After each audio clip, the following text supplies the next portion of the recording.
नमस्कार, आप सभी का स्वागत है। मेरा नाम नमन परसाई है और आज हम पढ़ने वाले हैं गुर्जर प्रतिहार वंश के बारे में। इसके पहले के वीडियो में हमने पढ़ा था राष्ट्रकूट वंश के बारे में और उस समय उस टॉपिक में हमने कई बार प्रतिहार वंश के राजाओं का नाम लिया। तो इस टॉपिक को पढ़ने के बाद आपको सारे कॉन्सेप्ट क्लियर हो पाएंगे, वो कौन से राजा थे, किन राजाओं के मध्य में यानी राष्ट्रकूट और प्रतिहार वंश के कौन से राजाओं के मध्य में युद्ध हुआ था, कौन जीता और कौन हारा। आपको सारे कॉन्सेप्ट आज क्लियर हो पाएंगे। तो बेसिकली आज हम क्या पढ़ने वाले हैं, देखिए हम जो पढ़ रहे हैं आपको इनके नोट्स बनाते चलना चाहिए ताकि आपको फ्यूचर में रिवाइज करने में आसानी हो। ठीक है, चलिए। तो बेसिकली आज हम पढ़ने वाले हैं जो प्रतिहार वंश है, इनका शासन कब और कहाँ रहा था और इसमें कौन कौन से राजा हुए थे, उनके क्या फैक्ट हैं। कुकुस्थ, नागभट्ट, मिहिर भोज, इस प्रकार से महेंद्रपाल है, महिपाल है, यशपाल अंतिम राजा हुए थे। और त्रिपक्षीय संघर्ष हुआ था, किसके मध्य हुआ था, इसमें कौन विजयी रहा था, उसके बारे में कौन से फैक्ट हमारे इंपॉर्टेंट है, तो ये है। तो बेसिकली हम लोग एमपी का इतिहास पढ़ रहे हैं, मध्य प्रदेश का इतिहास पढ़ रहे हैं, तो हमको वही फैक्ट लेने हैं जिसका संबंध एमपी से है। टॉपिक काफ़ी बड़ा है लेकिन हम वही लेंगे जो हमारे काम का है। ठीक है, चलिए शुरुआत करते हैं। सबसे पहले हम जानते हैं कि जो 8वीं सदी में उज्जैनी में इनका शासन रहा है। तो कहाँ रहा है? उज्जैनी, यानी उज्जैन में 8वीं सदी में इनका शासन रहा है। इसका प्रतिहार वंशों का। इसके संस्थापक कौन है? इसके संस्थापक थे नागभट्ट प्रथम, इनके संस्थापक थे। मालवा के समीप यानी उज्जैन वाले पार्ट में इन्होंने अपना शासन स्थापित किया था। अब इनके बारे में फैक्ट है कि एक भी वैसे तो काफ़ी कम हारे हैं, इनकी पराजय बहुत कम हुई है, लेकिन एकमात्र इनकी पराजय हुई है दंती दुर्ग, जो कि राष्ट्रकूट के शासक थे। तो दंती दुर्ग के द्वारा इनकी एकमात्र पराजय हुई है। तो क्वेश्चन आ सकता है कि इनकी एकमात्र पराजय किसके द्वारा हुई है, तो वो है दंती दुर्ग। अब इनकी राजधानी उज्जैनी थी, बाद में इनकी राजधानी कन्नौज भी बनी। ठीक है, बाद में जब प्रतिहार वंश जब त्रिपक्षीय संघर्ष में इनकी विजय होती है, उसके बाद कन्नौज भी इनकी राजधानी बन गई थी। अब इसके बाद आते हैं कुकुस्थ, इनके बारे में, और देवराज, इनके बारे में कोई फैक्ट नहीं है। फिर आपके आते हैं वत्सराज। वत्सराज के बारे में कहा जाता है कि इन्होंने गौड़ों पर आक्रमण किया, यानी आपको जो ओडिशा वाला पार्ट है वहाँ पर पाल वंश का शासन था और उस समय शायद धर्मपाल वहाँ पर शासन कर रहा था। तो गौड़ जो पाल वंश पर इन्होंने आक्रमण किया था, किसने? वत्सराज ने, और उस समय राजा धर्मपाल था। तो बेसिकली धर्मपाल पर इन्होंने आक्रमण किया था। ठीक है, तो क्वेश्चन आता है कि प्रतिहार वंश में किस राजा ने पाल वंश पर आक्रमण किया था, तो वो थे वत्सराज। अच्छा, इनका उल्लेख जो है, इनका उल्लेख कहाँ मिलता है? तो इनका उल्लेख जैन धर्म के 2 पुराण हैं, कुवलयमाला और हरिवंश पुराण। 2 इनके ग्रंथ हैं, कुवलयमाला और हरिवंश पुराण, इनमें इनका उल्लेख है।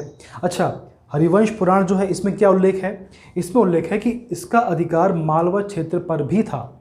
तो मालवा क्षेत्र पर उनका अधिकार था, इसकी जानकारी हमें हरिवंश पुराण से मिलती है और ये जैन धर्म से संबंधित है।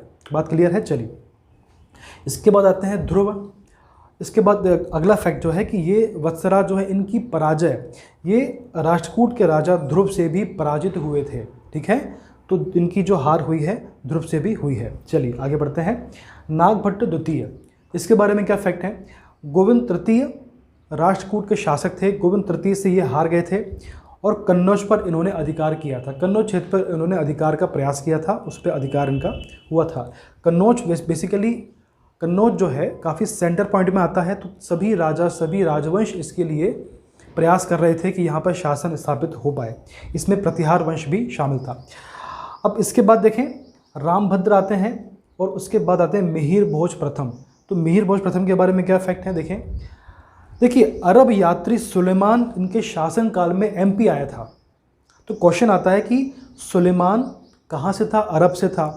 किसके शासन काल में एमपी आया था? तो मिहिर भोज प्रथम के शासन काल में एमपी आया था। और इसने क्या वर्णन किया है?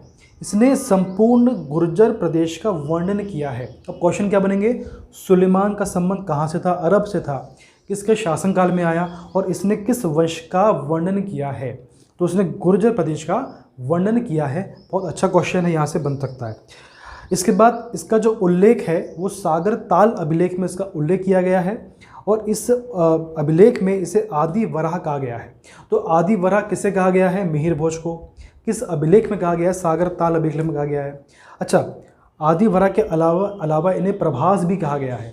प्रभास किस अभिलेख में कहा गया है? तो दौलतपुर अभिलेख में इन्हें प्रभास कहा गया है। दो उपाधि हम सुन पा रहे हैं, जान पा रहे हैं, आदिवरा और प्रभास। आदिवरा सागरताल अभिलेख और प्रभास दौलतपुर अभिलेख। बहुत अच्छा क्वेश्चन है ये, क्वेश्चन एग्जाम में पक्का आने की संभावना है। ग्वालियर पर अधिकार किया, तो आपका ग्वालियर क्षेत्र है उत्तर में, वहाँ पर इन्होंने आक्रमण किया, वहाँ अधिकार किया और कन्नौज को अपनी राजधानी बनाया। तो कन्नौज को राजधानी किसने बनाया? तो वो बनाया था मिहिर भोज प्रथम ने। अच्छा क्वेश्चन है ये, एग्जाम में आने की पूरी संभावना है। इसके बाद देखें, अगले राजा होते हैं महेंद्रपाल प्रथम। इनके बारे में क्या फैक्ट देखें। एक महान कवि हुए हैं राजशेखर, तो राजशेखर कवि इनके ही शासन काल में थे, इनके ही दरबारी कवि थे। तो अच्छा क्वेश्चन ये भी, राजशेखर किसके शासनकाल में थे? तो वो है आपके महेंद्रपाल प्रथम।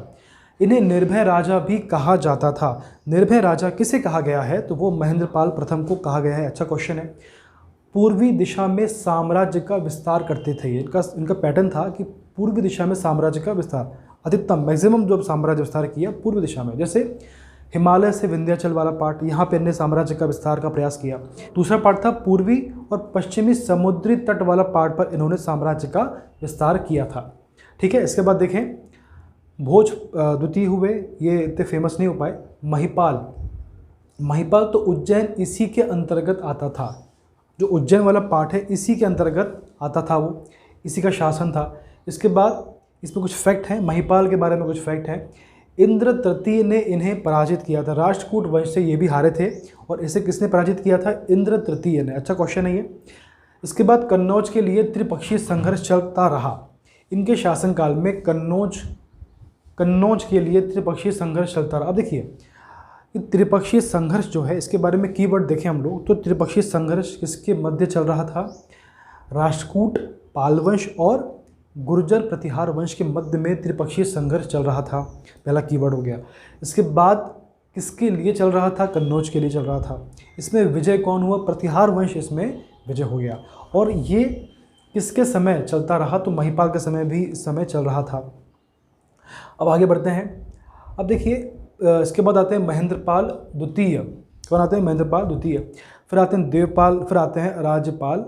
अब राज्यपाल के बारे में कुछ फैक्ट है। क्या फैक्ट है? देखिए, देवपाल के समय ही जो प्रतिहार वंश का पतन होना आरंभ हो गया था।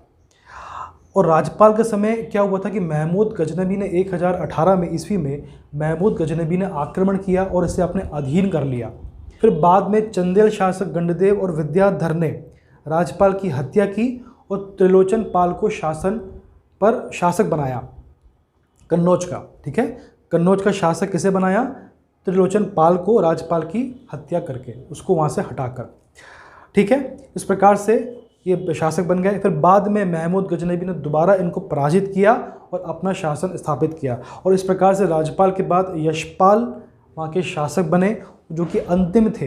तो अंतिम शासक कौन हुआ? यशपाल हुआ, और प्रथम थे नागभट्ट प्रथम।